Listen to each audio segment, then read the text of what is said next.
I haven't seen you since the plague. Yahoo!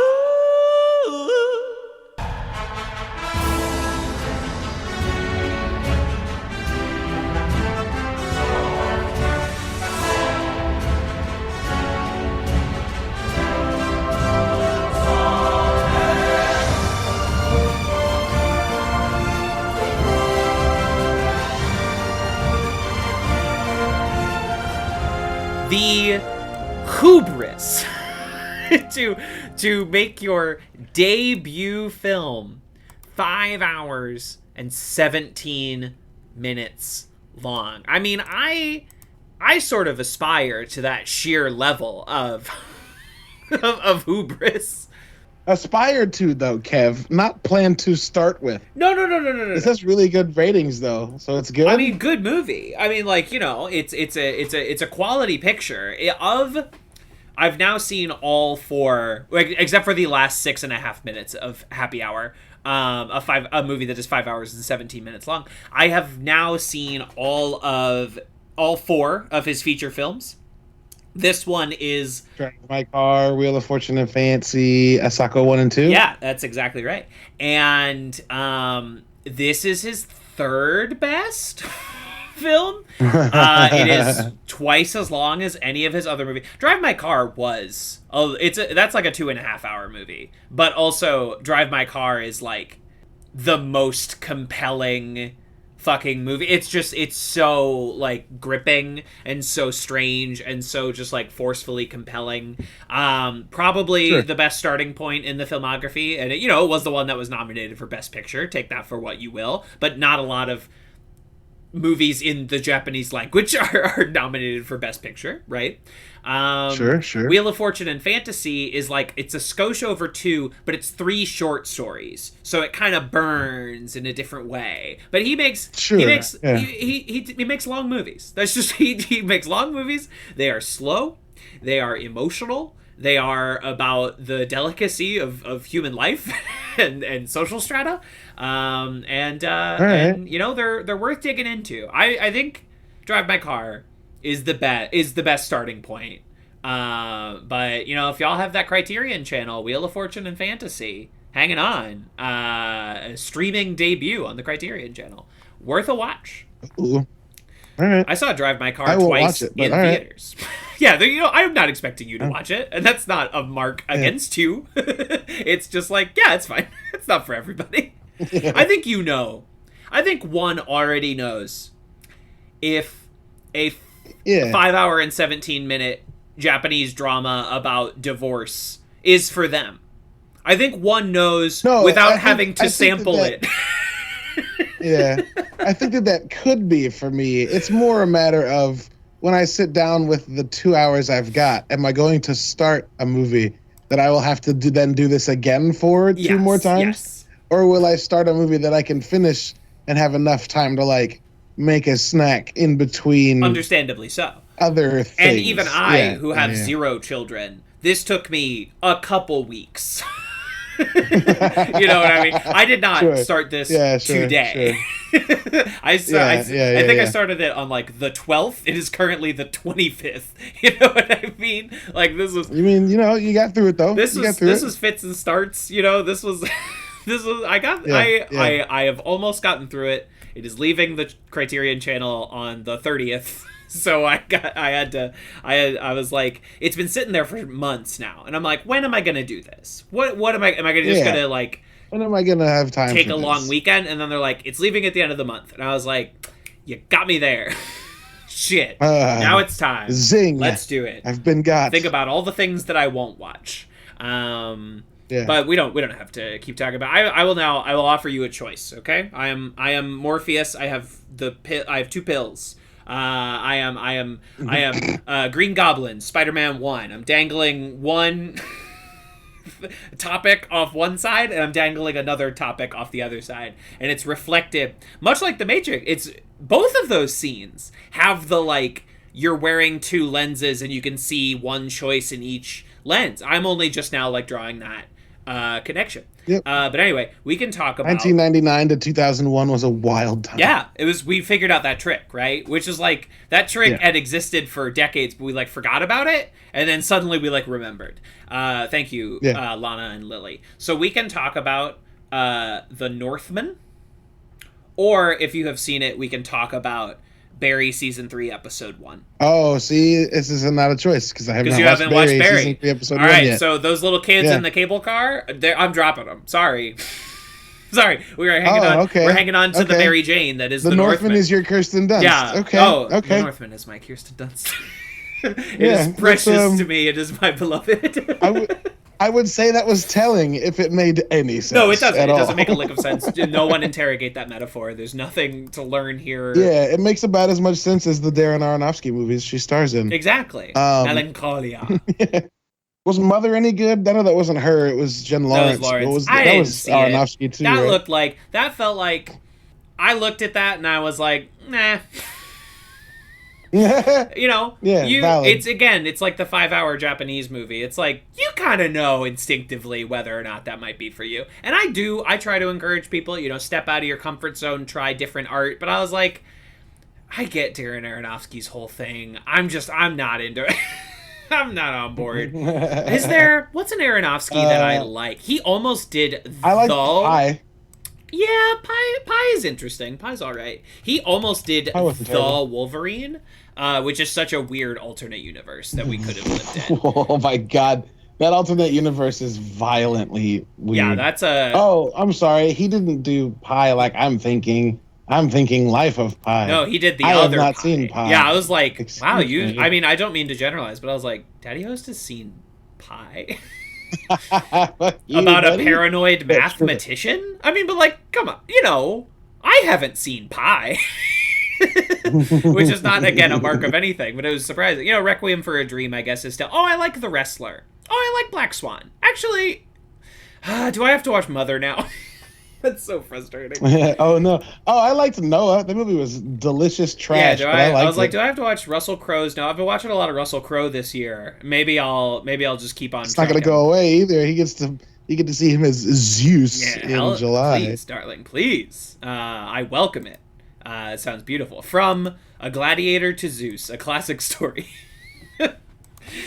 Story about a gladiator ascending to godhood, which would have been the plot of Gladiator 2, in case anyone out there is not aware. It was a script written by rock star Nick Cave, and it was going to be about essentially God of War, but starring Russell Crowe as his character from Gladiator. Well, they would have had to make him Damocles, right? I don't know. I mean, like, it's a script that existed. He dies, and he was going to, like, fight his way out of the underworld and, like, go after gods and shit. I think it is a script oh, God, I would have watched the fucking shit. And, like, Ridley Scott doing it, I mean, it probably would have ruled. Watched that drivel. It probably would have been sick, actually. It probably would have been awesome. It actually probably would have been okay. No, if they'd gone with... Because his story is... I don't know if you're familiar with the myth of Damocles. But like I know the sword of Damocles that hangs over one's head. I'm aware of the metaphor. Yeah. That's basically who he is. Yeah. He's the consequences of your actions. That entire movie. So I guess they could have made him like Damocles for the gods. Which, whatever. I would have watched the shit out of that movie. I would watch the shit out of that movie now. Just put a young... Put Robert... No! Just do Russell Crowe's present day face. Russell Crowe. Do beefcake Russell. Do big beefy Russell Crowe. Because like Russell Crowe, he was. I don't know if you've ever seen The Quick and the Dead, the Sam Raimi movie, but like Russell Crowe is this just like young, beautiful creature in that movie. Yeah. But I also am a big fan of like the nice guys, fucking two ham hock Russell Crowe. I think. I hope he has that resurgence that I'm like waiting for him on. What has he done recently besides The Nice Guys and Superman? I mean, he was in 3:10 to Yuma, which wasn't super recently, but a while ago. I really liked it though. So no, that movie is good, but Russell Crowe is like excellent in it. He's so fucking good in that like movie. that movie is good. He is great. Apparently he's in Oh my God, Kraven the Hunter 2007? playing something. Sadly, he is not playing Kraven the Hunter in Kraven the Hunter, No, a movie Aaron that Taylor is Johnson filming is, right? I'm sorry. I was completely I knew the like Kraven thing was something that was floating around. It is a movie that is filming. It is directed by J.C. Shandor. It stars Russell Crowe, Aaron Taylor Johnson, and recent Academy Award winner Ariana DeBose in what I can only assume is a deeply thankless role. What I can only assume is a role in which she will be underserved. Wow, Aaron Taylor Johnson is playing... honestly, like Tenet Aaron Taylor Johnson, that makes sense. Yeah. I hope he brings back the Quicksilver accent. Oh, God. Oh, you no. didn't see the comic Spider-Man? Spider-Man? I don't know what it is, but for whatever reason, Sony's like, these keep fucking up, let's keep making them.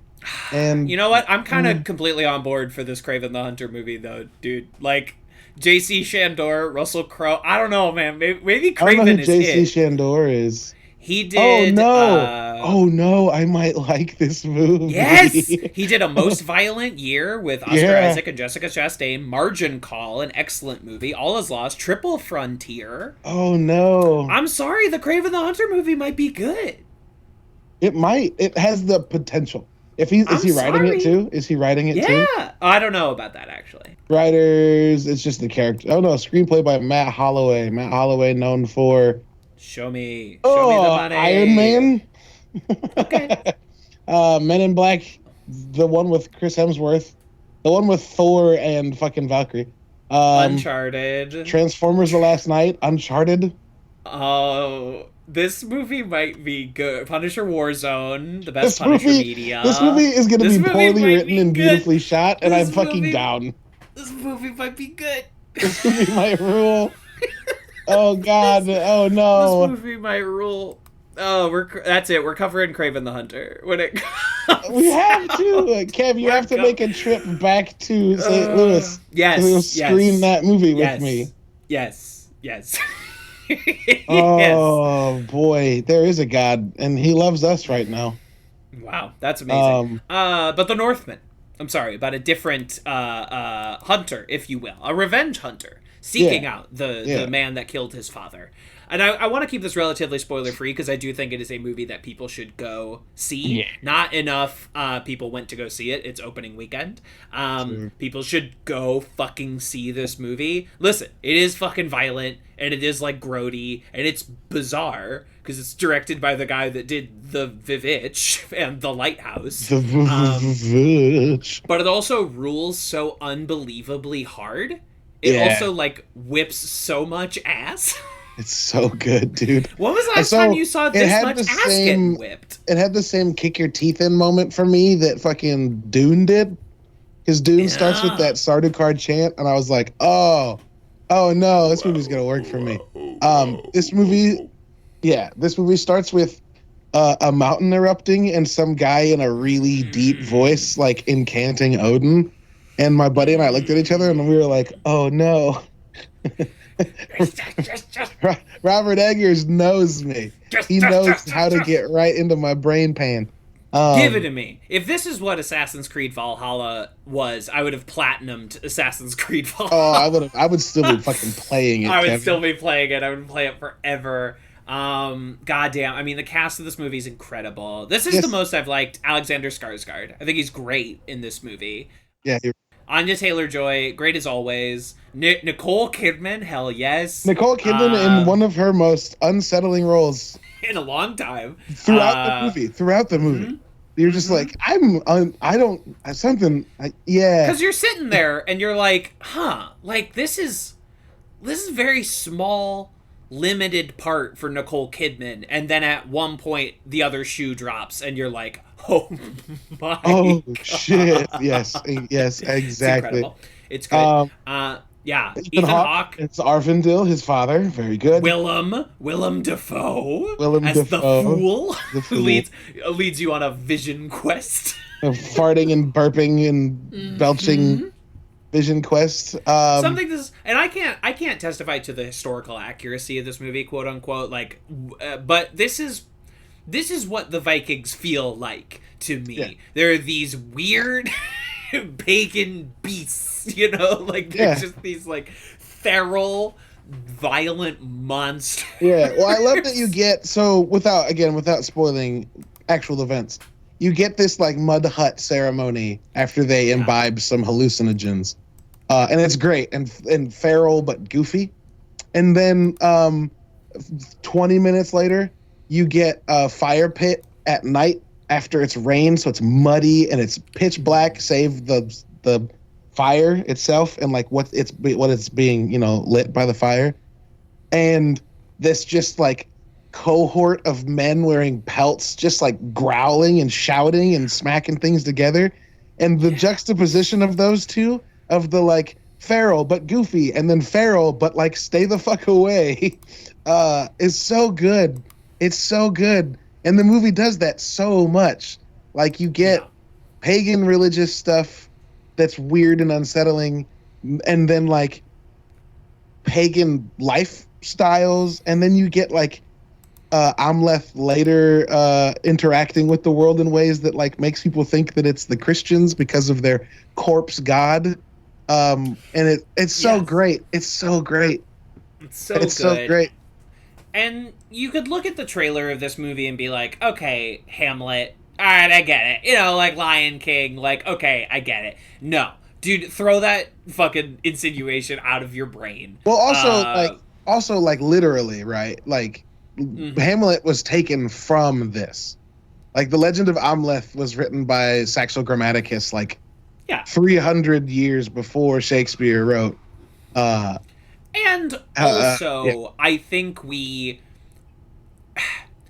Lion King also, I think people are like, it's Hamlet. And I'm like, it is...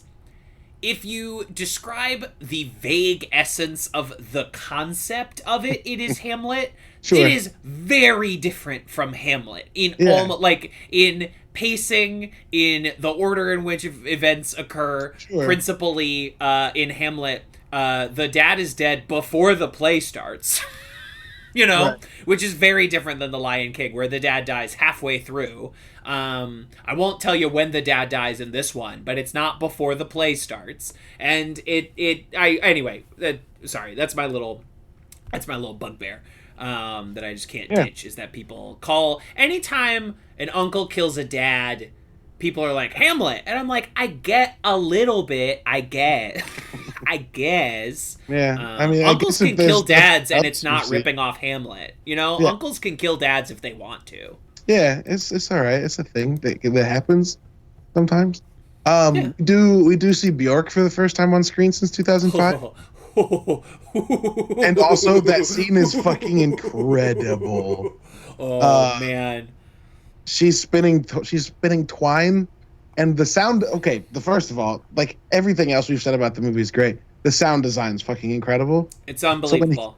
So when he's like walking down that town that's now been derelict because they've fucking raided it, and you hear the like, because she's fucking spinning thread, and then the fucking the temple that she's in is all like burned out and ashen black, but she's in pure white paint. It rules so much. It's so good. The mound dweller that he has to interact with is also very good. Oh my god, I forgot about that guy. Dude. That guy's crazy. This scene's incredible. That guy's nuts. This movie's so many like nuts guys. This is The Green Knight of 2022. Another movie that not enough people went to go see. Yeah. The Green Knight. I literally tied them together in my review. I was like, I could not write about one without writing about the other. This is that good fucking sword and sorcery kind of shit, but it's not like high fantasy, you know, like it's a fucking grim mystical quest. It's fucking good. If I have like one criticism of the movie, it's I kept waiting for the Anya Taylor-Joy shoe to drop, and it doesn't really, But that's just my own like if on a second watch, I'm like, okay, now that my expectations are Now that I'm not set, waiting for it. Yeah, sure. yeah. Sure. Then that 4.5 star might go up to a 5. You know what I mean? Now Sure. now that I'm not like, where is it? Come Right. on. She does. I mean, she's great, and that character is good and is interesting. But I kind of kept waiting for her to get all Morrigan Dragon Age. Yep. But it doesn't really go down. Yeah. Yeah. Well, you see her at one point incant the Euros, right? Like the East Wind, to like, and it works, and you're like, oh shit, and then you think maybe she's actually got some shit, and that's it. That's it. And I think she does, but like that's it. You know, like she is magic. She does have magical powers or access to magic. You know, however you believe magic would work in this scenario, the movie is unconcerned with explaining the rules of magic to you. Completely unconcerned. Which, as it should be, but it's kind of like the Green Knight, where you're like, well, this is kind of weird and like wonky, and like why was that bit in there? And it's like, I don't know, that's old school Quest storytelling for you. I don't know. Yeah. That's just how it was. That's how they told it. Yeah. They're like, and she was a witch, and you're like, what is that leading up to? And they're like, I don't know. You tell me. Yeah. What's she get up to? I bet she did some sick shit. Northman 2. Northwoman. I would watch. I would watch the 10 out of 10 would watch. Anya Taylor-Joy as a Russian witch. Ukrainian witch. Oh, she's Ukrainian witch. Yeah, she's speaking ancient Ukrainian, like the whole movie, which is fucking awesome. I didn't know that. And we're not getting her. She's not playing a space princess in Dune 2, which, you know, I love Florence Pugh. It's just like... Oh, wait, they did cast Florence Pugh? Yeah, they did cast Florence Pugh, and I love Florence Pugh, obviously, but, like, Anya Taylor-Joy was, again, designed in a lab to play a space princess. She looks like a fucking space princess. But, as a consolation prize, I don't know if you were aware, she is playing Furiosa in the Imperator Furiosa prequel film. I don't know if you were aware of that. I was not, and I'm fine with that. Chris Hemsworth is hanging out in there. What the fuck? Hold on. Why could Rodriguez not get everyone back? Rodriguez? What are you talking about, Rodriguez? George Miller? Sorry. No, Miller. it is a prequel film. So, as someone who just read a book about Mad Max Fury Road, allow me to tell you. It was this film was always supposed to exist. In the original conception of Fury Road, there was always going to be a Furiosa prequel movie, and it was supposed to be released essentially it was supposed to be an anime. They were literally like a Japanese animation studio was working on the Furiosa prequel animated film while Fury Road was in pre-production, but it ended up getting canceled for various reasons. You can read the book Blood, Sweat, and Chrome by Kyle Buchanan to learn more. But it was not as if... Now, Charlize Theron had a very difficult time on Fury Road. Everyone did. Yeah, because Tom Hardy was method acting like was a motherfucker. Dick. That book will make you not like Tom Hardy. You will read... if you read that book, you're going to be like, this guy's a fucking asshole. Like, he didn't need to do that. And it was, 100 degrees every day. But everyone had difficulty making Fury Road because, like, they didn't, like, scenes were never shot in totality. Every take was, like, 4 seconds long because he's like, I just need you to say this one line in this take. And, like, of course, George Miller is, like, a genius, and Fury Road is, like, a peerless work of action filmmaking. Sure. But...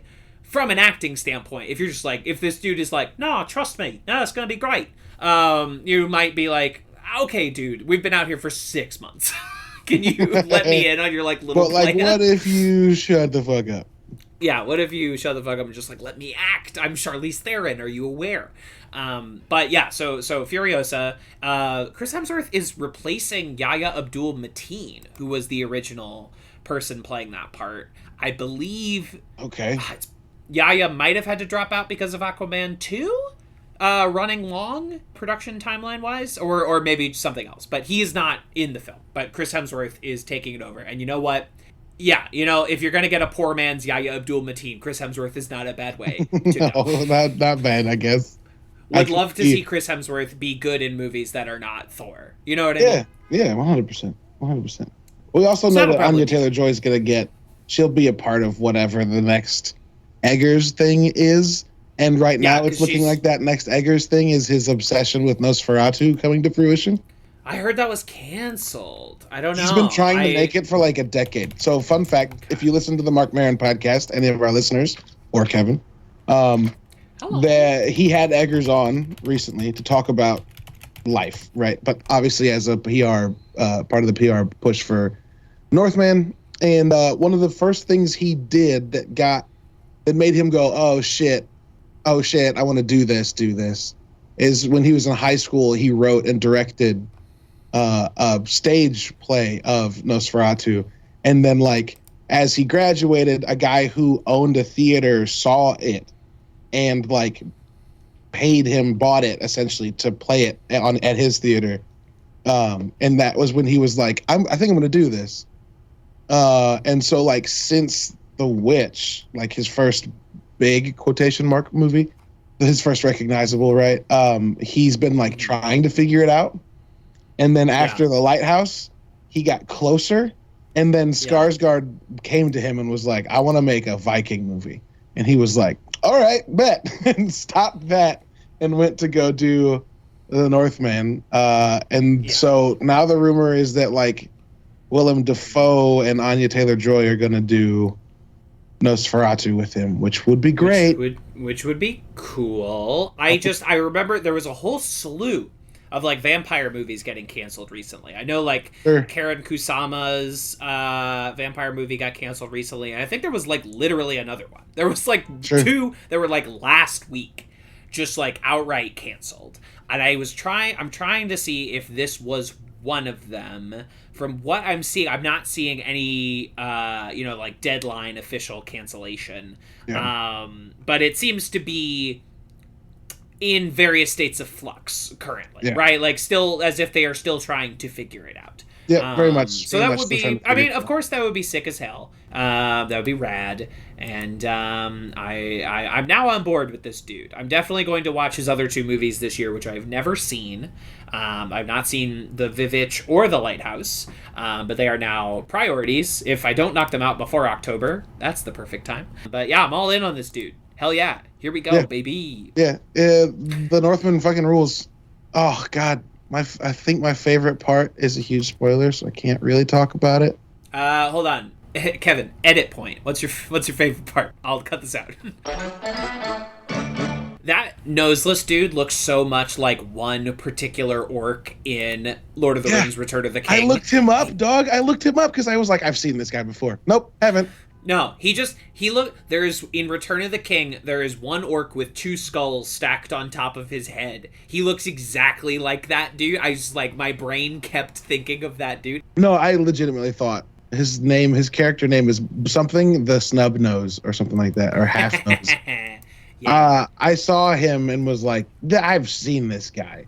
I'm glad that you said something because I was so disappointed when it turned out I had not seen that guy. No. There's just one orc that he looks exactly like. And now I'm thinking about it. The structure of him in the movie is a fucking Shadow of Mordor nemesis system. Yeah, it is. The way he runs, all that shit. I killed you before, didn't I? Exactly. His name's Finner the Nose Stub. I want to go play Shadow of Mordor again. Also, fun fact, I watched this movie. Sorry, go ahead. You were actually following through with the thought about Shadow of Mordor. Go for it. That game, no one gives a shit about the story, but the Nemesis system is so fucking good good. I can just play that over and over. I leave it installed on my PS4, even when I desperately need space. Because sometimes you're like, I have a headache. I do not want to think. I just want to kill orc. I just want to smash orc. I just want to attempt to kill Orc because there's a good chance Orc might have friends who've decided to kill me more. And he will remember me when I come back from the dead. And he'll have a cool name. What's funny is I watched this movie, and then there's a person in this movie. Her name is Oluwin. I do not know how to pronounce her last name. Boere, maybe? But that doesn't seem nearly as Icelandic as it's probably supposed to be pronounced. She plays I think one of the priestesses that goes with whatever his uncle's name is. Yeah, Fjolnir. Kleist. Because, Bang. of course, this movie is about three things. Avenging father, saving mother, killing Fjolnir. Yes. Exactly. You can pick up any screenwriting book, and they'll tell you every movie needs three things: avenging father, saving mother, and killing. it's best if you repeat them several times so the crowd over knows. and over again. Yeah. Sorry. No, you're good. I saw. I watched one of those like movie recaps. I do that occasionally when I'm bored as fuck at night. Whatever. I just turn on like a person narrating a movie I'm never gonna watch, and it was a movie called Sea Fever. It's about like alien quotation mark parasite giant beast that lives under the ocean that attacks this ship by like attaching suckers to it and then infecting everybody on the boat. It's got like Dougray Scott and Connie Nielsen in it, and I was like, this is interesting. But this woman Olwen was also in this movie, and I was like, no way am I watching a recap. And this woman, who is in The Northman, as a character I did not think I would ever see again in a Western film. And like, no, sure enough, that was 100% her. I was like, oh shit, okay, cool beans. Anyway, small side story. Anyway, you know what? Where else are you going to get that out of your brain? You know, like your wife doesn't care. That's what the podcast is for. She'd go, cool. And that's it. Great. No, she's actually done a lot of stuff too. Texas Chainsaw Massacre from this year. Oh, yeah, that one. Everyone loved that one. Everyone loved that. Actually, I said a lot of stuff and I lied. She's done a lot of stuff. It's just not stuff that I've seen. Stuff you're aware of. But Fantastic Beasts 2. Oof. Who she play? McGluggan Fiddle? Melusine. Great. You know what? Exactly. Yeah, good job. Good name, Joanne. This is, of course, Advanced Media Studies podcast, where we aim to talk about every piece of pop culture ever created. Bringing up Harry Potter adjacency. Kev was we're moving on. Pull the ripcord. Every piece of pop culture ever created. Welcome back to our Mythic PodQuest as we work our way through every episode of Mythic Quest. I am one of your hosts, TV's Kevin Lanigan, but you can just call me the Wolf.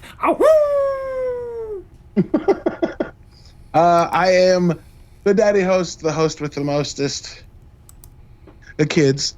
And if I were ever to finish a book that I've started writing, it would probably be because Isaac Asimov wrote it for me. Whoops. That's next episode. No, it's not. Yeah. Is it? We're doing the bottle episode. You talked about backstory. I did. Oops. That's the second time I've done that. I watched these too many times, and I forget which ones, Which one is from what? No, this is the one where they have eminals that they are assigned to. Eminals? Eminals? You know, when you go... George Orwell's Eminal Farm? Yeah, that's where they go and clean out butts, right? Yeah. You know that band, Glass Eminals? But yes, we are... because these are 9-episode seasons, we have to... put something solo, and it worked out best to do the bottle episode.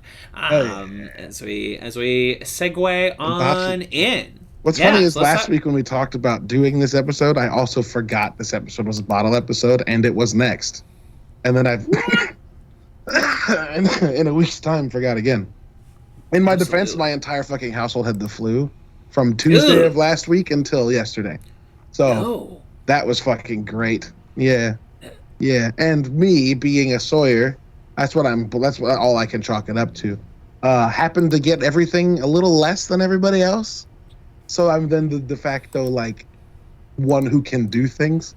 So for like a week, I was like, "Don't worry, I got the kids and food, and like the kids and food, and the kids and food." So I'm tired. Yeah, understandable. And also, every episode of Mythic Quest I watched in the last 5 days, lost to the annals of time. Forever. No, it's okay. That's why we're here. You know, it's a 2-person operation. I got you. It's okay. It's all right. Pick up my slack. I get it. I like it. I pick up that slack. Jace continues to be on assignment, but they'll be back eventually. One day. They will. They will. When their journalistic endeavor is done. Yeah, when the cool thing that they're doing is done, right? Yeah, whatever. When that sick, awesome thing that they're doing is over, then they'll come do their podcast. And that cool shit that they're too busy to hang out with us to do. Whatever. Because I'm not available in the middle of the day. I'm not upset. I'm not jealous. I don't know. Kind of. No, it's cool. I'm happy I'm part. gonna go see their cool thing. Whenever I can make that work. Yeah. It's gonna be great. This is, of course, Season 2, Episode 5. Please sign here. Directed by Megan Gans, which, if I am not mistaken, her first directorial credit ever. Written by Katie McElhaney. In this episode, Carol needs the entire MQ, well, not the entire MQ office, the main characters of the show Mythic Quest, to sign off on a personality quiz that they all took that assigned them an animal based on their various personality traits. And, that goes about as well as it as you might expect. Tensions are high. It's a Megan Gans bottle episode, so people get very mean and very personal. People, a lot of grudges come out, a lot of secrets are revealed, and here we are. People say really mean shit. Really mean shit. And I like this episode. There are a lot of bits about it where sometimes I'm like, and I know that what I'm about to say is like literally what scripts are, but it feels like sometimes in this episode things are just happening because the writer needs them to happen. Sure. And I don't always feel like it is internally justified.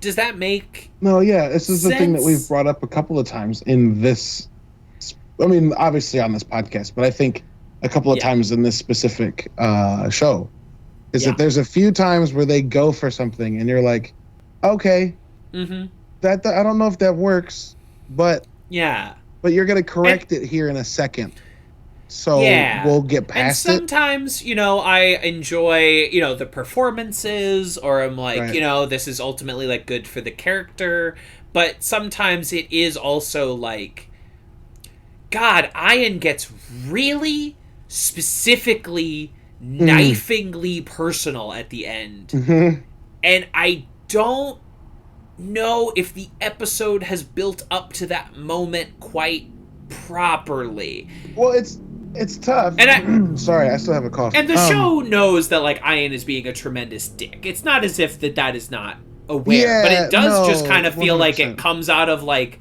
yo, what the fuck? But like now that you're saying it out loud and it's not just a thought in my head as well, in the show's defense, like that's Ian's MO. Yeah. To hyper, not over, but like hyper escalate. Where you're like, oh, this is an issue, and we're figuring it out. Oh, this is an issue. Oh, we're figuring it out. And then like Poppy is there to point out what the fuck? Why? Why is this where we just got? The difference in this episode is like they're both going at it toe to toe for a good portion. And at the end, there isn't like a what the fuck out of Poppy. They leave that on the audience's part, right? Yeah. So when it dumps out on you, you're just like, Yeah, because if someone said that to me, I don't know what I would say either. Like, sure. What are you going to say? Like, no. Because that's classic, grade school bully shit, where like the best, you're just egging them on at that point, where you say no, when they're like, you pooped your pants, you are gay, and I'm like, no. No, you pooped your pants. There's nothing wrong with pooping your pants or being gay. I believe both of those things. Both of those things are totally normal. They're good and healthy. Yeah, I don't know. It's just sometimes this falls back on, I feel like I'm being hard on this show again, but we are doing a podcast about it. Yeah. This show sometimes falls back on a thing in particularly in like comedy script writing where like people just start like going like, fuck you, no, fuck you, like it just kind of like it's just people escalated because that's what comedy is. I don't know, it's hard for me to articulate like exactly what is bothering me about this episode, which I do think is good, and there's a lot of things that I like about it. I like the fake CW dummy, I think that's funny. Carol is great. The whole ensemble is good. Sue is good. David is, of course, very fun. They saved that David reveal for a particular moment, and it really does land. I forgot that they were like hiding him until he shows up. Slam dunk. With his fucking hair and his jacket. It's really good. His sequined, bedazzled, fucking studded jacket. God damn, it's good. Yeah, but good. I have a similar sort of thing with the Brad and Joe scene, which is good, but it is also like they just start facing off. And I'm like, I don't know. I don't feel like there's been enough build up to this both in this episode and in the season. Sure. For them to be doing, like, the Wild West fucking circle around each other sort of thing. I don't know. Well, you get the very end of the last episode, right? Mm-hmm. That's Brad's brother being like, if you're going to take your shot, take it. And this is how. Okay, that's fair. That's fair. So I guess that's that impetus. But then also a thing we talked about last week, which this show does seem to be bringing up the same, maybe not the same thing every week, but it's like a thing we bring up, and then the next week it tackles it, and we're like, well, we got to talk about the thing we talked about. Well, damn, there you go.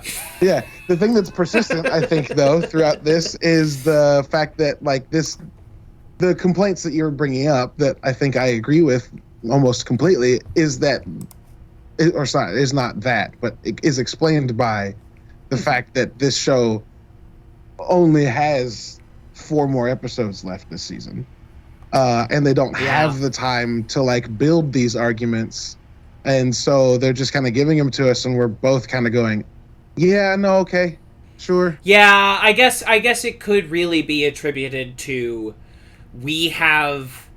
there's arcs we want to do here, and we only have so many episodes to do them. It just it feels a little.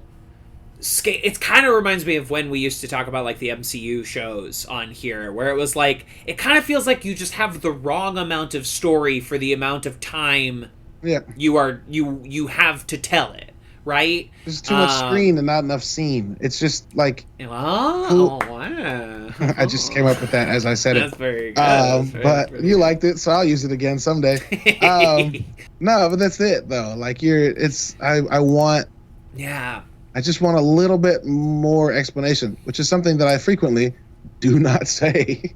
I'm very rarely like, tell me more. But right, yeah. I like to a certain amount of explore it, but you're right. It does feel it kind of feels a little bit analogous.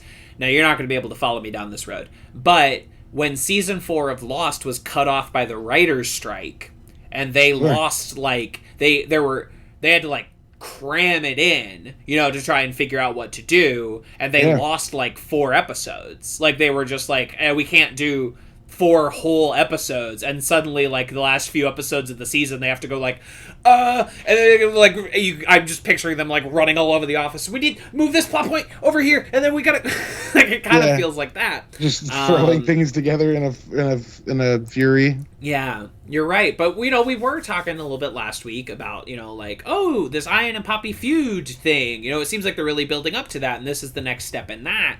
It just feels like they didn't have enough time to make it feel more organic. It does feel like we only have so many episodes left this season, and we decided one of those episodes is 100% a flashback about a supporting character on this show that features none of the central cast members except for Craig Mazin in a different role. They're like, they just don't have enough time, and the only way we could discuss that more is to be like, give more episodes of the show, please, which we've done plenty this season. Plenty, yeah. Which, we'll see how they deal with it later. I really like this episode for a couple of reasons outside of what you've mentioned, and that's that, like, bottle episodes rule when they're done well. For sure. And I think that this is the first time we really, like, they've hinted at. Well, we've met Carol before, right? That's the HR lady, right? Several like, times. We've met her before. Pilot. Yeah. Every time she's kind of in the middle of people that are trying to deal with some shit. Mm-hmm. And this is the first time we get an episode dedicated to just them dealing with their shit with her in the room. Yeah, like actually mediating this shit, you know what I mean? As much as she's like, please leave me out of this. I just need you to sign some papers. Yeah, but I also think that like towards the end of the episode, they kind of backburner her. Like I feel like when the heat of this like thing was going down, she could have been more of a mediator. It could have been a very valuable. She got tired and was just like, fucking say what you want to say. And like I also get that for her character very much. I get that for her character, but wanting her to be like in control of a scene that she's in entirely, I wanted her to see her be like, hold on, Ian, that's fucked up. And like stop him or like stick it to him real quick so that Poppy didn't, because it kind of felt like at the end that Poppy was kind of alone in that room when she wasn't. Yeah. No. Right. Carol is there. And like that's something they kind of do throughout this. Obviously, like David leaves in a very, sort of purposeful way. And then Carol kind of ignores David in the elevator, at a certain point, right? But there's this moment where, like, Sue wheels CW out of the room. And you expect that to be, like, a joke that pays off later. And it just isn't. They've just been written out of the scene. They're in the office, but, like, they've just been... And Sue is like, give me the tour. I guess because she doesn't get to be on that floor a lot. But this episode has a lot of things, like Carol kind of sitting on the back burner in what could be like a very useful place for that character that I like, that I want to see more given to, besides kind of the one thing she's always doing, which is like being exhausted with people bringing her problems. Like, and the Sue and CW thing where they get wheeled away. I don't even remember how the testers leave. It sort of feels like you left all of these tools out, and then you left all these Chekhov's guns. You had this whole, you left a gun rack of Chekhov's guns sitting there. You loaded the room, and then you just like punch someone in the face, right? Like you had all the, which can be like a kind of a reversal. When done well, that can be really interesting. But like you had a gun rack, but like someone is breaking into your home and you grabbed like a sword. It's just like a weird choice. Yeah, the show has the unique problem of being full of people that we are at this point probably all ready to see stand up to Ian in some way and to Ian in some way. And again, they place them all in the same room, and you're like, oh shit, we're going to see someone say something to Ian. And then by the time Ian starts saying stuff that's addressable by other people, no one else is there. Yeah. And it kind of sucks. It kind of sucks. Yeah. And it's like, and I guess like if Ian says that in front of anyone else, and Ian is like a dick and everyone is aware of that, if Ian says that in front of anybody else, like, you turn on the person that says that to another person. You know, like to say to someone, you can't succeed without me, and we both know that, which is like, that's such a fucking terrible thing to say. Did you see Marriage Story? Not all the way through, but I'm pretty sure I saw the scene you're about to mention. Right, and that scene, again, we talked about it on this very podcast, it's the one that everyone took out of context. The one that everyone took out of context. Because, like, the whole movie is this, like, buried resentment, and, like, and they're, there's always lawyers between them, and the lawyers are sort of acting outside of their client's best interests or outside of their wishes or whatever, like, there's all this, like, turmoil, and that's the only scene where the two of them are like, let's just fucking have this out. Let's just do, because, like, this is driving me insane. And then people take that out of context. But, like, and people take that one it's line where Adam Driver is like, I could have slept with fucking anybody and I didn't, which is like, it's a horrible thing to say, but also like, I don't know, aren't we all kind of shitty? We've all kind of been there. You might not think that exact same thing, but there's something shitty you think about someone you love that you just like, you push push down, you lock it away because you can't say it, and like, if somebody said that to you, like, you turn on them because it's like a shitty thing. There's also that moment in that argument where he says that sometimes if I could guarantee, what's his kid's name, Henry? Henry would be okay. Sometimes I wish that you would like die, like you would get sick and die. Yeah. And she's like, what the fuck? And he's like, I know it's fucked up. But that's also a thing that if anyone else is in the room, they go, oh, yo, whoa, hold on. Hey, Yeah. fucking keep that shit to yourself. Yeah. And that scene became a meme, and a bunch of people that hadn't even fucking watched the movie are like, this is what is great about acting, or this is what is wrong with acting. And I'm like, you're all insane.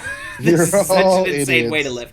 But another, speaking of devastating things, I feel like I've referenced this at least once recently. Are you aware of that one time that Bill Murray just, like, obliterated Chevy Chase? Just, like, left only a pair of smoking boots where Chevy Chase once stood. Is it the one where someone asked, like, what's the difference between the two of them? I'm not aware of that one. I thought there was one where he was like, when you were in my group of people that did SNL and like that group of people that hung out with each other, you either grew up, what did he say? It was dark. It was like you either overdosed, you grew up to be a chill, cool guy like me, or you grew up to be Chevy Chase. I was like, I mean, yikes. That's not bad. And obviously I'm not like defending Bill Murray as like a good person, because Bill Murray obviously fucking sucks in many ways. Didn't he just get in trouble for some shit too? Yeah, didn't they just like shut down a movie he was starring in because of like conduct? Yeah. Which, like, if you know anything about Bill Murray besides, like, the memes, is, like, yeah, it's not surprising. But there's this one time he just, like, obliterated Chevy Chase, where Chevy Chase was, like, making fun of Bill Murray because, like, Bill Murray has, like, acne scars and shit. He's calling him, like, crater face. And Bill Murray turns to him, and he looks Chevy Chase, and he says, "You're a medium talent," which is... Oh, that's devastating. Oh, my God. That's blood-chilling. You don't come back from "you're a medium talent." Oh my God. That's worse than saying you suck. Oh, that's almost criminal. Terrible. That's almost criminal. Good Lord. That's like calling someone boring. Boring is hard to come back from. Because you're just saying I'm just fundamentally not interesting. Like, you're just saying that, like, I am not worth time because I'm boring. Oh, yay. Yikes. But anyway, yeah, saying that, like, someone can't succeed without you, and we both know that, is, like, that's a fucked up thing to say. Yeah, that's violent. That's violence. Yeah, 100%. Ian has committed a violent act. Yeah, that's not okay. Ever. And, God. And I don't think that, like, Carol's response to that is appropriate. I don't remember what her response is. I don't think she responds. When he says that you can't succeed without me, she's gone. She's not present. She's gone at that point. That's right. She's left. Yeah, you're right. She left. That's after the David elevator thing, because Poppy... Poppy did, like... What Poppy did is shitty. Right? Like, what she did... Like, after someone, like, really confesses something to you in that intimate setting, where, like, you're kind of in a therapy session, essentially, to, like, go, like, I'm afraid of singing, which is true, but is obviously not what we're doing here. Right. That is a shitty and withholding thing to do with someone that is nominally supposed to be your creative partner. Then Ian, will do what he does, and he, like, escalates it, and he takes it to the next level. And sticks the knife and fucking twists like, Ian Ian is honest. He tries. And then Poppy laughs at him because she doesn't think he's being serious. Yeah. And then when she tries to be honest after that, Ian's in, like, fuck you, you shat on me during this moment mode. And he doesn't get vulnerable a lot. Right. So opening up like that is difficult for him. And so, like, the one time we see him, like, actually do it, Poppy doesn't buy it, even though this is the time she should have. And when she doesn't reciprocate, and instead throws it in his face, the response we get out of Ian at the end is very much like, nope, fuck you. Yeah. I tried to play along. When you're that guarded, and which is not like a particularly healthy way to live one's life, but when you're that guarded and it's like people that I'm sure you know or have been who are very guarded. They don't really let people get close to them. And then, you know, in one relationship, friendship, or romantic, they really like open up to someone, and then that comes back to bite them in the ass somehow. Sure. And they're like irreconcilable. Yeah. Right? Sure. Like that is, it feels like something they won't come back from, because like an incredible trust has been violated. A deep line has been crossed, and truly like a betrayal. yeah 100%. I don't think that the first time I watched this episode I blamed Ian. I thought his response was shit, and like going back to what you said, still not a thing you should ever say to someone. But when he did it, I was like, ugh, I think Poppy might have earned that.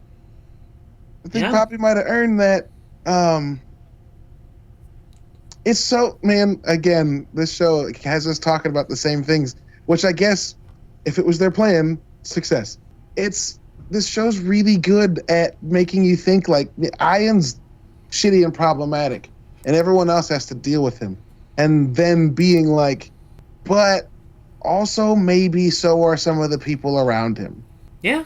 And like that doesn't justify what he does, but it does make you feel like you're watching this. Like, I don't know if you have any friends that are like this, but I have a couple that are, where you're like, y'all are great.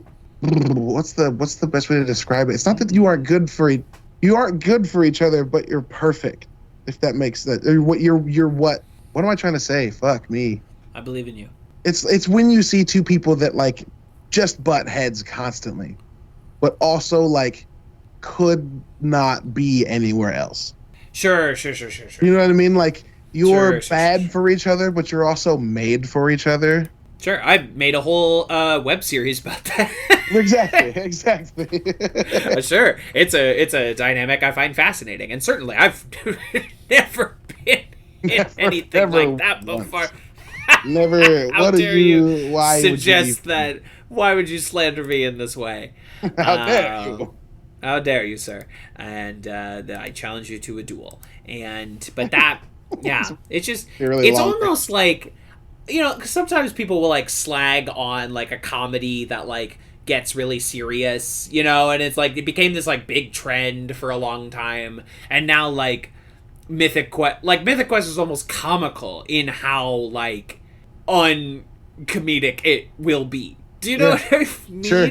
Like it is almost like parodic of that kind of prestige quote unquote comedy. It's almost like a parody of the BoJack Horseman thing at a certain point, like how much it's like, and now we're fucking serious. A couple times you're like oh that was okay, that was serious. Wow. But it's like, it's almost, Mythic Quest almost gets off on it, you know, where like we're gonna do a whole fucking episode that is an unfunny flashback of CW about 3 writers in the 70s, and fuck you. Fuck you. You're gonna watch it, and you're not gonna have a good time. Not at all. No, great episode, but like, and again, at a certain point, you remember how like halfway through season 2 of Ted Lasso, it became an hour-long dramedy. Like, what was once a breezy half-hour sitcom became just, like, literally an hour-long dramedy. Yeah. Sometimes I'm like, Mythic Quest is a better drama than it is a comedy. Yeah, in many ways, I think that's absolutely true. It is, and I like this show. I find it, like, most of the episodes, like, perfectly pleasant. There's charming characters or whatever. In a lot of ways, I'm like, maybe this should become a Sorkin drama about a video game studio. I mean, maybe this should be Studio 60 on the Sunset Strip, but about a video game company. Maybe it should just steer into that skid at a certain point. I've been that guy several times to be like, why is there not a Social Network or a Moneyball or a Molly's Game scale, you know, Sorkin-esque thing in the video game space? Because it's ripe for it. It's fucking ripe for it. There's fodder. There's fodder there. I just think, for various reasons, and honestly, like, with Mythic Quest being a very underseen show, I don't think they're like particularly off base when it's like that still feels very niche. Sure. And I understand that like all of it is niche, you know, like aren't Yeah. politics niche, aren't sketch comedy, you know, any other circuitian drama, aren't like sports news or whatever that one was about. But at a certain point, it's like I think people that are not into video games can be very reactionarily put off without ever having watched something about video games. I think it being about video games, people erect a wall if they are not a gamer. In a way, and I think the gamer community is partially responsible for that, for making everything so obtuse and off-putting to people who aren't part of the group. Yeah, making everybody feel like they don't fucking belong. I think an epidemic of calling people fake gamers maybe has something to do with it, but I think people will erect that wall in front of themselves. Sure. If it's like, this is about video games, I don't know anything about video games. I don't understand that, you know? Yeah. And I think that's why it might not. Yeah, comedy is your least common denominator to go after, right? It's like everyone likes to laugh. So if it's so it's they'll funny, watch a who comedy cares about what it's whatever. about? Exactly. Exactly. If we watched comedies about local state governments, a paper company, community college students, and nerds in their apartment. Yeah. Then we can write a hospital, a mega church family. It could be anywhere. Yeah, exactly. It could be at a bar, it could be at a radio station, it could be anywhere, because like whatever, we like to laugh, and like you can find recognizable character archetypes anywhere. But I think committing to a drama, it's much less approachable than the courtroom, the hospital, the police station, you know? Sure, yeah. It's what it is, but it's I think that's why. Yeah, and I think that they do a good job of playing the balance enough to like get you in with the comedy, and then they're tested. It does feel like they've like progressively tested deeper and deeper waters, being like, so what if it was this much more serious? What if it was this much more? So like maybe we've gotten the two flashbacks, right? We've got Doc and Beans, and we've got the CW flashback. Both of those coming up aren't funny. Week. No, right? Like neither of those are funny. I mean, Doc and Beans has funny moments. Also, the sometimes CW one in like a has some characterful way, right? Like sometimes but in a very different way than Mythic Quest is a comedy, right? Right. And so like it's capable of doing a drama about games. I guess the second one's ostensibly about writing, but still, I don't know. It feels weird to say it, but it does feel kind of like the show's still feeling itself out. Like it's still stretching its own legs here halfway through season 2. No, I mean, we've talked about it because they've only had 18 episodes. You know, like at this point, they've had like 12 episodes or something. Like it's ridiculous how few episodes of the show there have been up until this point. This is the 15th episode that we're talking about. Or I guess with the 2 specials it would be the 17th. But still, that's less not than a a lot. season a decade ago. Exactly. That's the first season of Community had 25 episodes, you know? And the second season of Parks and Rec, which is like almost feels like the first season, you know, like it that had 20 episodes, you know? Right. It's a whole thing.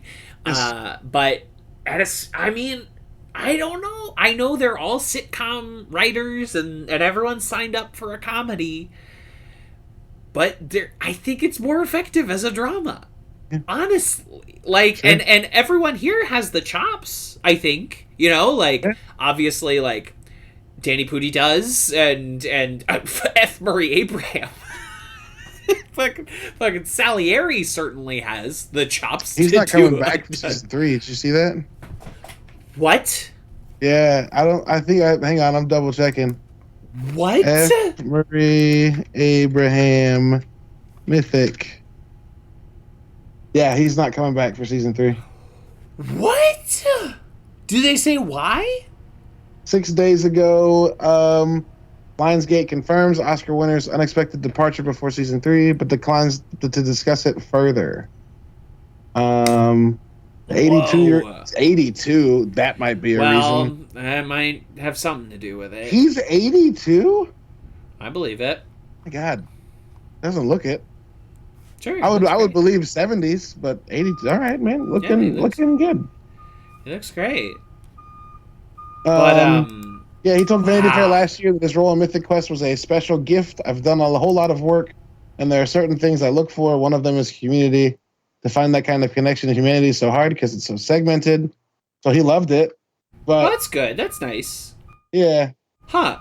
the show's co-creator and star Rob McElhenney said last year that the show asks viewers to empathize with the darkest element. Oh, it has nothing to do with this. Okay.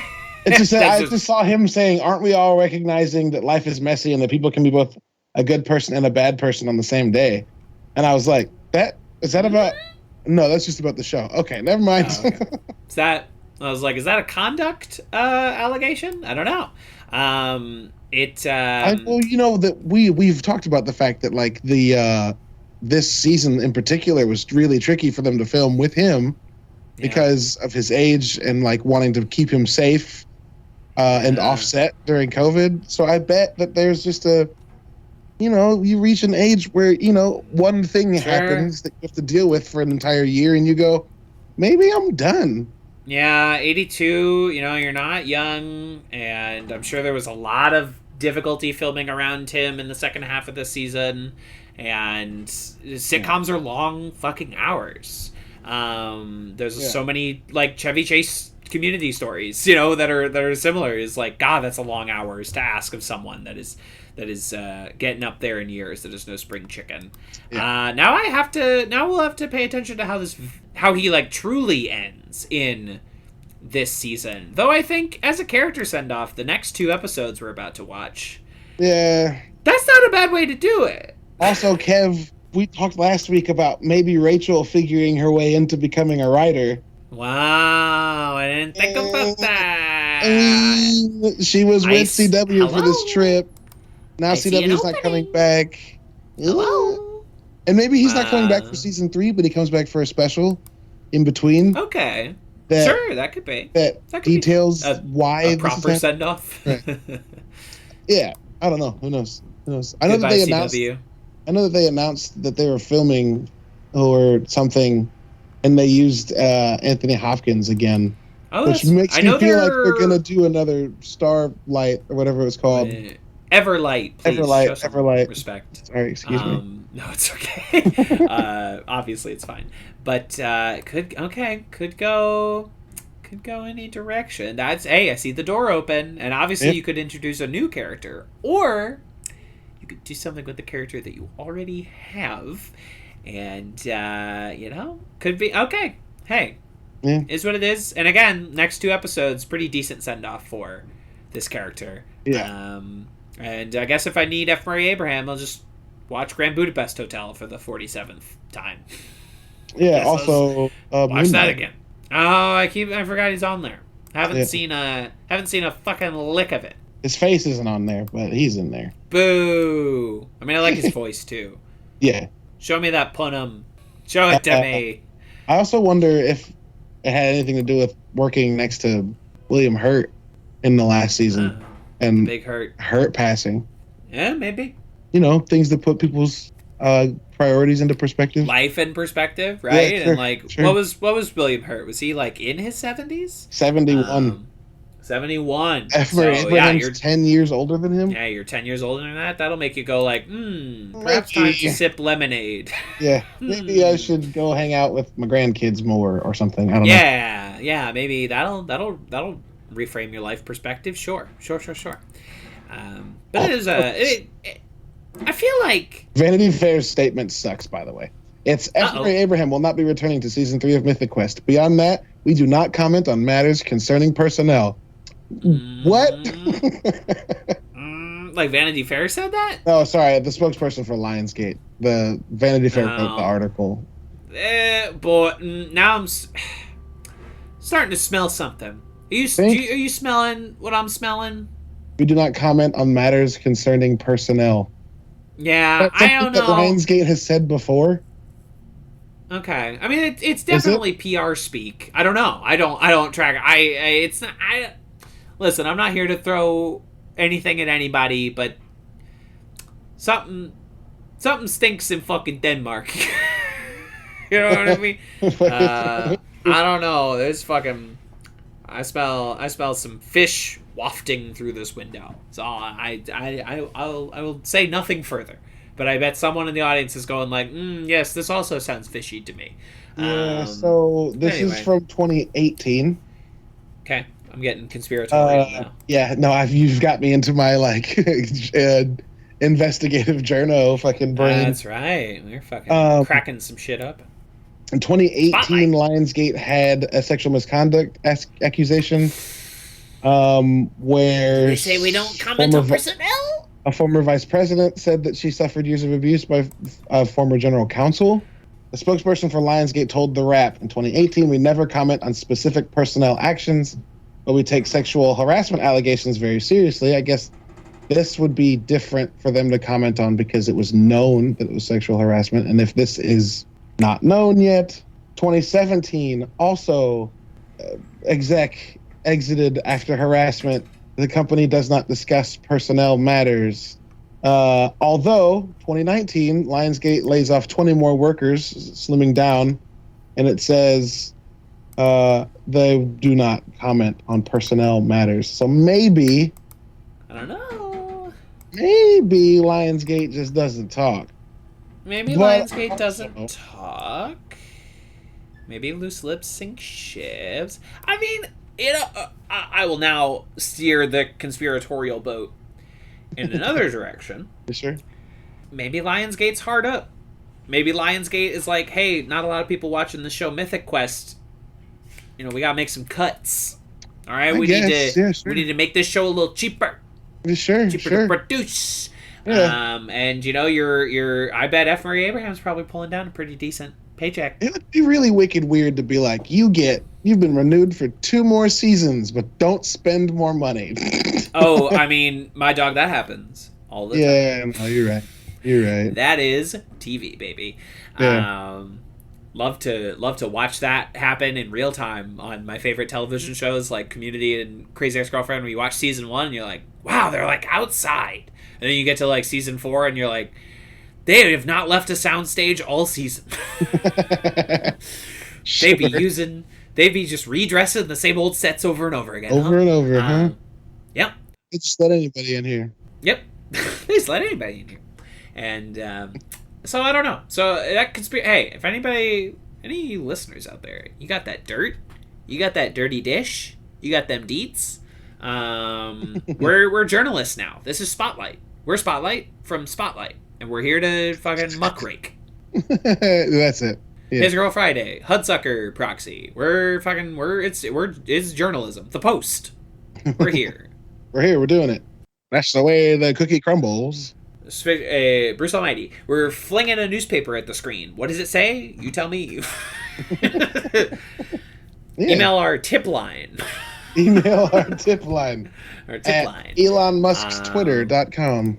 Womp womp. I believe the email for this show is canwegetthispod@gmail.com. Because this show used to be like 4 other shows. And but it is this show now. Anyway, that probably wraps up our discussion of Mythic Quest. Yeah. Yeah, no, I think that was a good debate. Yes. I feel like sometimes we come off negative about this show. This is a show I like. This is a show I like. I absolutely love the show. Yeah. And just I'm trying to like I just want it to get there. I just feel like it hasn't fully gotten there. It's that student. I see your potential. I just want to help you fucking push yourself and let's get there. This is Whiplash. I'm Whiplash. I'm J.K. Simmons, Whiplash from Whiplash, and I'm fucking and Mythic Quest is Miles Teller, and I gotta get that drumming out of you, kid. You gotta drum real good. God, they filmed Top Gun Maverick so long ago that Miles Teller is in it. When was the last time you saw that dude? They filmed that movie like 8 years ago. What has he been doing?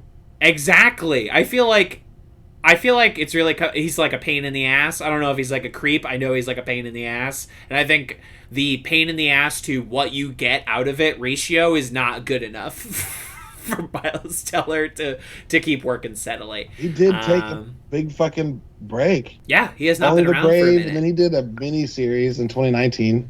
You ain't heard of it. What is it? Who knows? Too Old to Die Young. Yeah, exactly. What the fuck is that? You don't know. No, I don't fucking idea what that is. Yeah, I think they filmed Top Gun in like 2017, 2018, but still, it's like it's been a minute, and that's how you know it's been a minute. They did some Miles Teller is. They did some reshoots though, didn't they? Because like in the COVID delay, Tom Cruise was like, "All right, everyone's got to learn how to fly a jet," so that they could film them actually flying jets instead of. I think all that was that ready before? to go. Okay, Yeah, that's still insane. Mission Impossible has been the COVID project. Mission That's Impossible right. 7 has That's been right. the big. That's right. Has been the COVID thing. Which again, I'm sure he learned how to do something fucking bananas. Yeah, to do that, 'cause, like, moonwalk. for Mission Impossible fucking Fallout, he literally learned how to fly a helicopter. You know, like Yeah, for fucking one sequence jackass. in that movie. What a fucking incredible What a jackass! dick. What Yeah, an he- amazing fucking. Miles Teller piece has a lot shit. of stuff coming though. He's not Okay. done. He's got The Offer, which is that movie about the guys that made The Godfather. Oh Christ! What's he doing in that? He's Piece of playing shit. Albert Ruddy. Okay, I don't know who that is. I think Probably the guy works that for made The Paramount. Godfather. Not anybody that I've ever fucking heard of. The guy that produced it. Al Ruddy gets Oh, the job okay. of producing an adaptation of the best-selling novel The Godfather Great. for Paramount Pictures. Oh yeah, great. But rising crime boss Joe. Why would you cut off the fucking? Thanks, guys. But rising crime boss Joe Colombo has a different fate planned for the film. Casting Dan Fogler as Francis Ford Coppola is like fat phobic. Like, you literally only cast him because he's a fucking fat guy. He doesn't fucking look or sound or feel like Francis Ford Coppola. You're just being fat phobic. Get out of here. You got Bern Gorman and Giovanni Ribisi and Colin fucking Hanks. Sure. All right, I gotta Jake look up this. Cannavale, like Bobby Cannavale's kid, That sounds right. I believe you. because he could born in 1995. He's got to be Bobby Cannavale's kid. Bern Gorman, Joe Colombo. Who are these people? Who are these people? Bern So they're- Gorman's the guy that like is in all of the like What? just. I know, I'm off sorry, AAA yeah. film. Pacific you mean, like, Rim with the and cast I mean, yeah, who are the people they are playing? I'm sorry, I know who these cast members are. Juno Temple, but like, who are these? So they're really de-emphasizing the cast of The Godfather.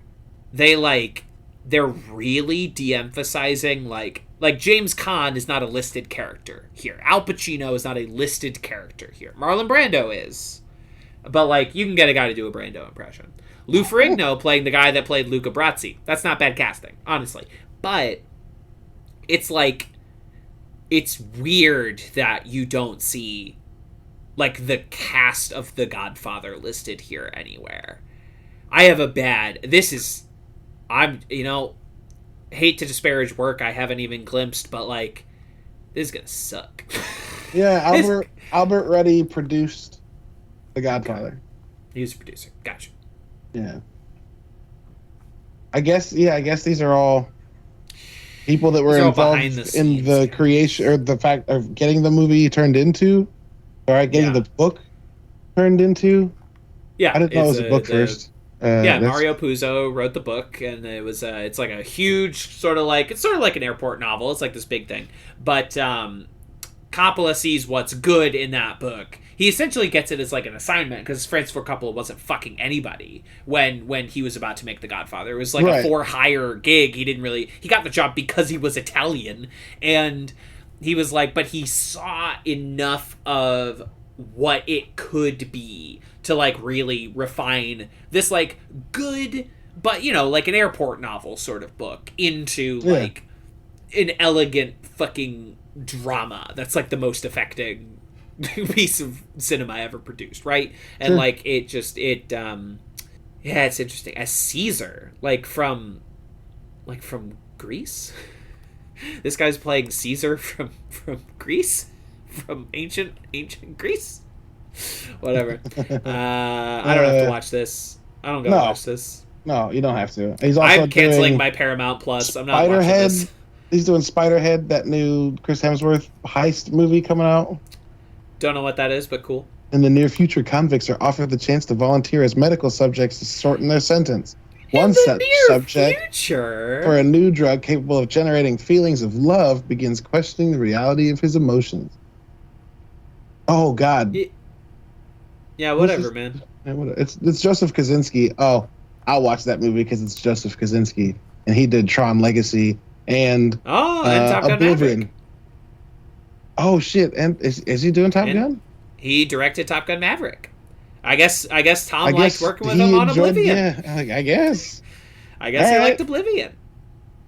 Oh my God! This guy Can you imagine your filmography being Tron Legacy, Oblivion, The Dig, which is a short, Taco Bell, Web of Fries. Most importantly of all, the Gears of War Mad World trailer. Caleb? That's fucking incredible, dog. Caleb, the Gears of War Mad One of the World best trailer. game trailers fucking ever.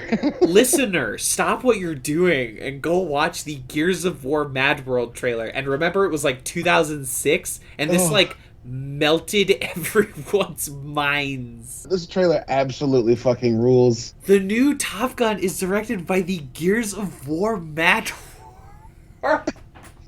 There is not a more mad thing you could say, I think, That's than incredible. that. That's incredible. Yeah, that's... I'm already, like, fully erect for Top Gun Maverick, but now it's, like, stratospheric. Now my fucking erection extends to the sky, where those brave pilots fly their big planes. I am so... Manny Jacinto is in this movie. Fucking from The Good Place. Jason Mendoza is in Top Gun. Oh, this is gonna be a great film. What the fuck? This is gonna be. This movie is gonna be great. Also, Miles is absolutely playing Goose's kid, right? Yeah. Yeah.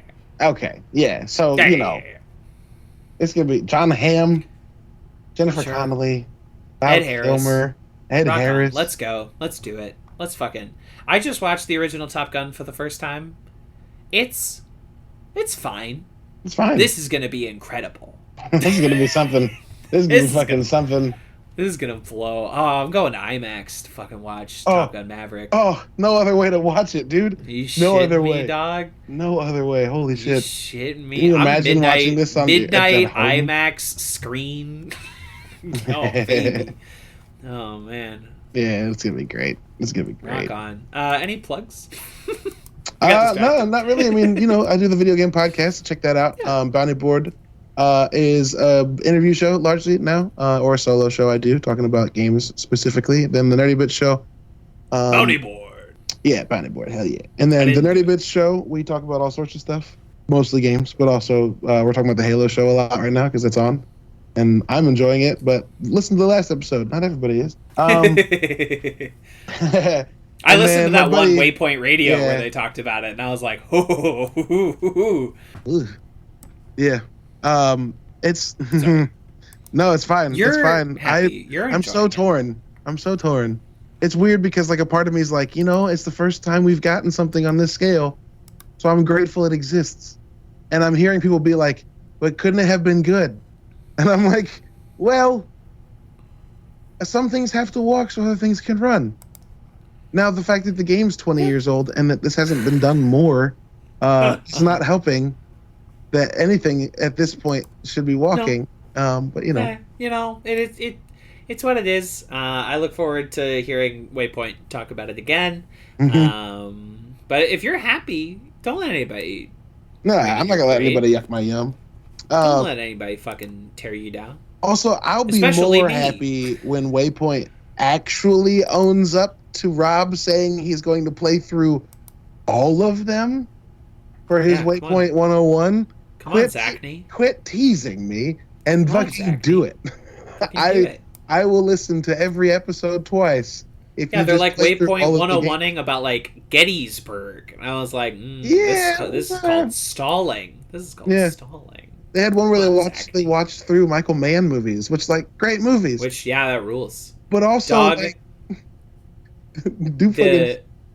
the the Museum of the Moving Image which is within walking distance of my current apartment. Memorial Day weekend, they are showing 4 Michael Mann movies. Ooh. And my life is at such a point that I bought tickets to all 4 of them. I'm gonna have a good little time. Oh, that's amazing. That's amazing. It's Friday night is Heat. Yep. Amazing.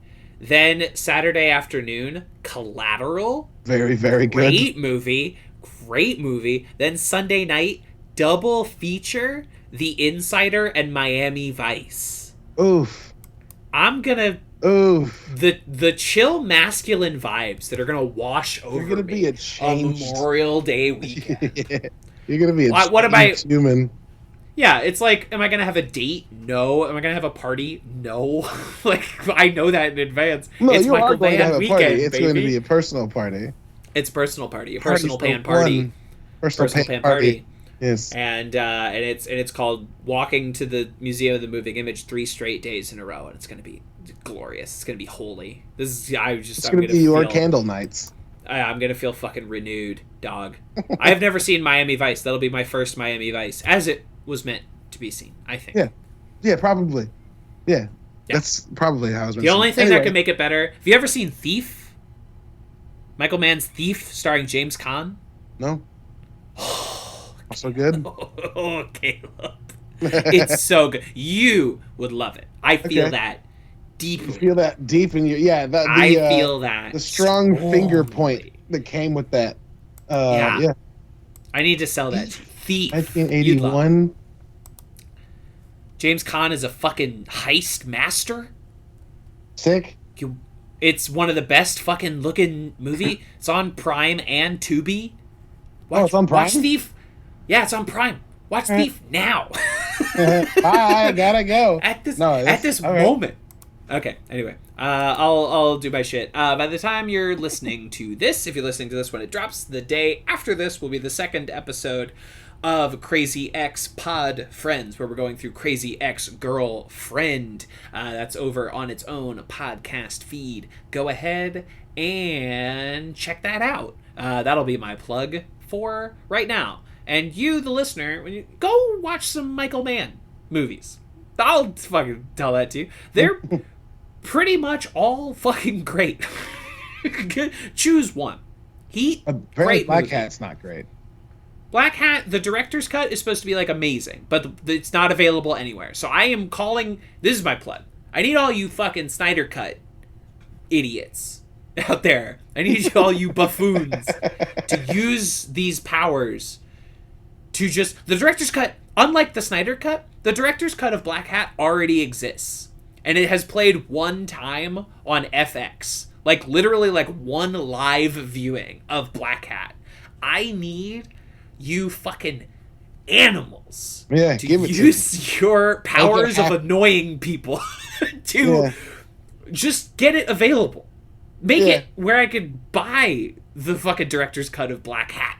Okay. Apparently he directed that new pilot of the new Ansel Elgort show on Tokyo Max Vice? that I have not. Tokyo Vice, not Miami Vice. I see what we've done there, folks. I see you. Go down to your local video store and rent some Michael Mann films for the weekend, and thank me later. Thank me on the flip side, because you will. And if you are a Snyder psycho, again, please use your incredible powers. Get the fucking director's cut of Black Hat out from the fucking vault. Should we call them Snykos? Yes. Yes, we should. And with that, we'll be back next week with what I personally consider to be the peak of Mythic Quest. Certainly the peak of Mythic Quest so far. This 1-2 punch we're about to talk about it's very good. Is as good as this show fucking gets. You know what I mean? This is the good shit. It's the best. But until then, again, rent some Michael Mann movies. Please go yell at I don't know who owns the rights to Black Hat. You can figure it out. And please enjoy your dinner party with all its great DP action. Action. Did you ever realize those guys talk funny?